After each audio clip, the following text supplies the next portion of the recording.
तो हेलो मेरे प्यारे साथियों, स्वागत है आप लोग को इस प्यारे से एजुकेशनल प्लेटफॉर्म रचित कुमार स्टडीज पर। साथियों, आज हम लोग बिहार बोर्ड अर्धवार्षिक परीक्षा 2024 के लिए यानी क्लास 6 के सामाजिक विज्ञान को देखने वाले हैं इस वीडियो में, जिसका एग्जाम आप लोग को 18 सितंबर 2024 यानी कल होने वाला है। और कल से आपके अर्धवार्षिक मूल्यांकन शुरू हो रहा है और कल आपके प्रथम पाली में 18 तारीख को प्रथम पाली में कल सामाजिक विज्ञान का क्वेश्चन पेपर होने वाला है। तो आज हम लोग उसके लिए ही 2 मॉडल सेट को करने वाले हैं। उसमें से आपको 100% ओरिजिनल पेपर एक बनकर आएगा, तो आप लोग वीडियो को ध्यान से लगातार देखते रहिएगा। तो साथियों, अभी कितना टाइम हो रहा है? लाइव 5 बज रही है अभी। तो चलिए हम लोग देखते हैं अपने क्वेश्चन पेपर को जल्द से। अभी सुबह के 5 बज रहा है। तो देखिए, हमारा क्वेश्चन पेपर में सबसे पहले आपको क्या करना है, अपना नाम लिखना है और विद्यालय का नाम लिखना है, संकुल का नाम, वर्ग क्रमांक, प्रखंड और जिला का नाम। इतना करने के बावजूद आपको प्रश्न की ओर बढ़ना है। देखिए, हम प्रश्न की ओर बढ़ते हैं। पहला क्वेश्चन है, सही विकल्प के सामने सही का निशान लगे। सबसे पहले यही आएगा, 5 क्वेश्चन रहेगा ऐसे ही। तो जैन धर्म के अंतिम तीर्थकर कौन थे? तो जैन धर्म के अंतिम तीर्थकर महावीर थे। अगला है, 6ठी शताब्दी ईस्वी पूर्व में भारत में कितने महाजनपद थे? तो उसमें 16 महाजनपद थे। अब देखिए, अगला है, 23.5 डिग्री उत्तरी अक्षांश पर कौन सी काल्पनिक रेखा है? तो उत्तरी अक्षांश पर आपका कर्क रेखा हो जाएगा, मकर रेखा नहीं होगा, तो मकर रेखा गलत हो जाएगा, कर्क रेखा हमारा सही हो जाएगा। अब देखिए, इसका ध्यान में रखते रहिएगा। 23.5 डिग्री उत्तरी अक्षांश को कर्क रेखा कहते हैं और दक्षिणी अक्षांश को मकर रेखा कहते हैं, 23.5 डिग्री को। ठीक है, तो हमारा आंसर हो जाएगा कर्क रेखा। अब देखिए, चौथा प्रश्न है, ग्राम पंचायत का उदाहरण नहीं है, तो इनमें से कोई नहीं हो जाएगा। अब देखिए, हमारा दूसरा है, रिक्त स्थानों की पूर्ति कोष्टक में दिए गए विकल्पों से कीजिए। 2 विकल्प रहेगा, उसमें से एक को चुनकर आपको कोष्टक में भरना है। पहला है, प्रारंभिक औजार अधिकांश डैश से बने होते थे, तो पत्थर से बने होते थे। दूसरा है, गौतम बुद्ध का जन्म डैश में हुआ था, तो गौतम बुद्ध का जन्म लुम्बिनी में हुआ था। तीसरा है, पृथ्वी अपने अक्ष पर कितना डिग्री झुका हुआ है? तो 23.5 डिग्री झुका हुआ है। चौथा है, लोकतंत्र में सत्ता की शक्ति डैश निहित है, तो प्रजा निहित है। ठीक है, अब देखते हैं अगला क्वेश्चन। देखिए साथियों, अब अगला क्वेश्चन है हमारा, मिलान कीजिए। तो मिलान करना है। बौद्ध धर्म में अष्टांगिक मार्ग, लिच्छवी वैशाली मंगल का हो जाएगा, लाल ग्रह कहा जाता है, ओणम केरल का पर्व है, मुख्य पर्व। अब देखिए, चौथा है कि निम्न में से किन्हीं 4 प्रश्नों को उत्तर संक्षेप में दीजिए। उसमें हमारा पहला प्रश्न है, वस्तु विनिमय प्रणाली से आप क्या समझते हैं? विनिमय प्रणाली से तो देखिए, आंसर है, जब किसी एक वस्तु के बदले दूसरी वस्तु का लेना देना होता है, उसे वस्तु का विनिमय प्रणाली कहा जाता है। दूसरा है, पाषाण युग की मुख्य विशेषता को लिखिए। तो पाषाण लिखा गया है, पूरा पाषाण युग चरण में मुख्य औजार के हाथ की कुल्हाड़ी, मधांसा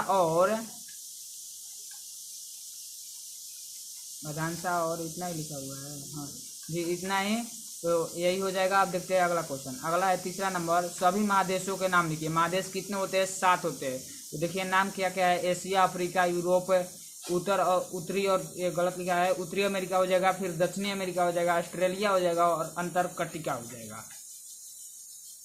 अब है चौथा नंबर, सारे मंडल में, सौर मंडल में कितने ग्रह है? सभी का नाम लिखिए। सौर मंडल में कितने ग्रह है? सभी का नाम लिखिए। देखिए, लिखा गया है, सौरमंडल में 8 ग्रह है, बुध,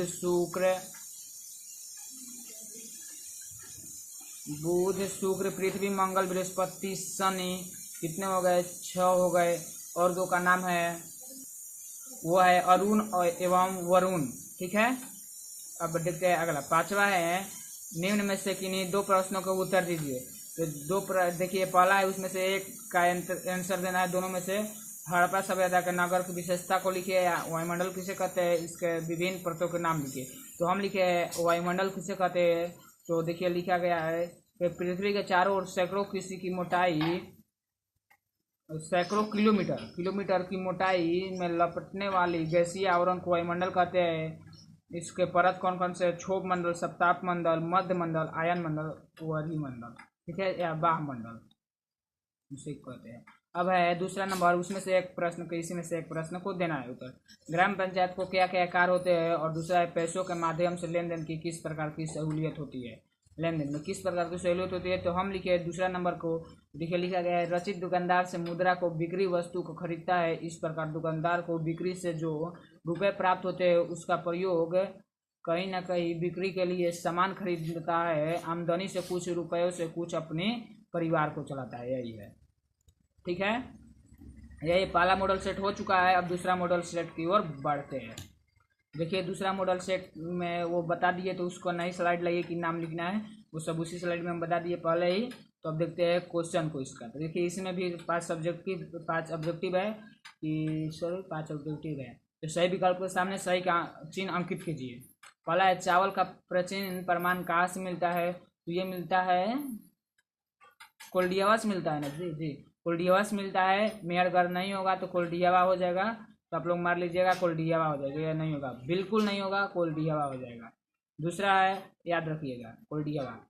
और दूसरा है प्रारंभिक औजार अधिकांशतः किस चीज़ से बने होते हैं? तो वो पत्थर से बने होते हैं। देखिए मैं एक बात और बताना चाहता हूँ कि जो दिया है ना, वो कोई मेरा जो होता है ना लिखने वाला, जो स्लाइड को बनाने वाला, वो देखिए ये इससे कोई यूट्यूबर ने गलती बता दिया है। तो देखिए मैं सही बता रहा हूँ, सब कुछ सर्च कर कर बताता हूँ, तो आप लोग कुछ घबराने की जरूरत नहीं है। दूसरा प्रश्न देखते हैं, प्रारंभिक औजार अधिकांशतः किस चीज़ से बने होते हैं? पत्थर से। उसी में भी दिया था। राशियों कुल संख्या कितनी है? तो राशियों कुल संख्या 12 है। अब है पृथ्वी अपने अक्ष पर कितनी झुकी हुई है? तो उसी में भी ये प्रश्न आया था, 23.5 डिग्री झुकी हुई है। तो आप लोग मोस्ट इंपॉर्टेंट क्वेश्चन को आप समझ सकते हैं कौन कौन है। अब देखिए रिक्त स्थानों की पूर्ति कोष्टक में दिए गए शब्दों से कीजिए। तो उसी में ऐसा ही पैटर्न था। तो देखिए केवल क्वेश्चन अलग अलग है, को मिलता भी है क्वेश्चन, देखते हैं ना आप लोग। ठीक है, तो देखिए पाषाण काल को डैश भागों में बताया गया, 3 भागों में। दूसरा है सौरमंडल का सबसे बड़ा ग्रह क्या है? तो बृहस्पति है। अब है चांद पर पहुंचने वाला पहले भारतीय व्यक्ति कौन थे? तो भारतीय व्यक्ति राकेश शर्मा थे। अगर विश्व का पूछता है तो नील आर्मस्ट्रॉन्ग थे। तो भारतीय पूछ रहा है तो राकेश शर्मा। अब घ है पश्चिम बंगाल के लोगों का मुख्य भोजन क्या है? तो उसका मुख्य भोजन मछली चावल। और हमारा बिहार का भोजन है लिट्टी चोखा। तो इसका आंसर हो जाएगा मछली चावल, क्योंकि पंजाब का पूछ रहा है, पश्चिम बंगाल का पूछ रहा है। तीसरा है सही विकल्पों का मिलान कीजिए। मिलान करना स्तंभ और स्तंभ के साथ। तो खासी है क्या? एक जनजाति है। दूसरा मगध, तो मगध क्या हो जाएगा? एक प्रथम बड़ा साम्राज्य। बुध सबसे छोटा ग्रह होता है। उसमें हम क्या पढ़े थे? तो बृहस्पति बड़ा ग्रह और बुध छोटा ग्रह। डॉक्टर भीमराव अंबेडकर भारतीय संविधान के जनक। आपको ये प्रश्न बहुत इंपॉर्टेंट है, भारतीय संविधान के जनक कौन है? तो आपको बताना है कि हमारा डॉक्टर भीमराव अंबेडकर जी है। अगला क्वेश्चन देखते हैं। अगला क्वेश्चन है कि 4 प्रश्नों को उत्तर दीजिए। पहला है देश का नाम भारत और इंडिया कैसे हुआ? तो लिखा गया है महान सम्राट भरत के नाम पर भारत नाम पड़ा, वही इंडिया सिंधु नदी के अंग्रेजी नाम इंडस से बना है। क्लियर है? ठीक है, इसका आंसर लंबा भी हो सकता था, बट उतना ही जगह था तो मैंने शॉर्ट में लिखने की कोशिश की। दूसरा है प्रारंभिक मानव इधर उधर क्यों घूमते थे? प्रारंभिक लिखा होगा, यहाँ पर गलत टाइप हुआ है। तो प्रारंभिक मानव भोजन की तलाश में इधर उधर घूमते थे। अब देखिए, अब है तीसरा नंबर, सौरमंडल में कितने ग्रह हैं उनके नाम लिखिए। सौरमंडल में 8 ग्रह हैं, इनके नाम निम्नलिखित है। बुध शुक्र, उसी में भी ये प्रश्न पूछा था, याद है ना जी। बुध शुक्र पृथ्वी मंगल बृहस्पति शनि और यूरेनस या नेपच्यून। देखिए यूरेनस को कहते हैं हम लोग अरुण और नेपच्यून को वरुण। ये इंग्लिश में 2 नाम लिखा गया है, तो आप लोग समझ सकते हैं। अब चौथा है पशु क्यों पालते हैं? तो पशुपालन दूध मांस चमड़ा तथा सुरक्षा के लिए पालते हैं। पशु पालते हैं इसलिए ना। अब देखिए आपके गांव में किन किन फसलों की खेती की जाती है? तो धान, आपको अपने मन से बताना है कि आपके गांव में किस किस फसल की खेती होती है। जैसे कि मैं लिखा हूँ धान, गेहूँ, मक्का, गन्ना, तंबाकू, मूंग इत्यादि। अब अगला क्वेश्चन देखते हैं। देखिए अगला क्वेश्चन है कितने बच्चे लाइव जुड़े हैं? बहुत देर बाद हो गया मेरा बात करना, बताइए तो कमेंट कर कर कितने बच्चे जुड़े हुए हैं। क्लास में मजा आ रहा है? ओके, बढ़ते हैं क्वेश्चन को। 5वां क्वेश्चन है निम्नांकित प्रश्नों में से किन्हीं एक प्रश्न का उत्तर अधिकतम 6 शब्द में दीजिए। 10 नंबर क्वेश्चन है। पहला है सौरमंडल का कौन सा ग्रह आपको सबसे अच्छा अलग लगा और क्यों? दूसरा है भारतीय संविधान की प्रस्तावना लिखिए। तीसरा है आरंभिक मानव पत्थर के औजारों से जो काम लेते हैं उनकी सूची बनाइए। हम लिखे सौरमंडल में कौन कौन से ग्रह हैं सौरमंडल में कौन सा ग्रह है जो आपको अलग लगा और क्यों? लिखे सौरमंडल में मुझे शनि ग्रह सबसे अलग लगा, क्योंकि शनि ग्रह एकमात्र ऐसा ग्रह है जिसमें चारों ओर गोल्ड रिंग बना है, जबकि अन्य ग्रहों में ऐसा नहीं है। तो ये हो जाएगा हमारा इसका आंसर।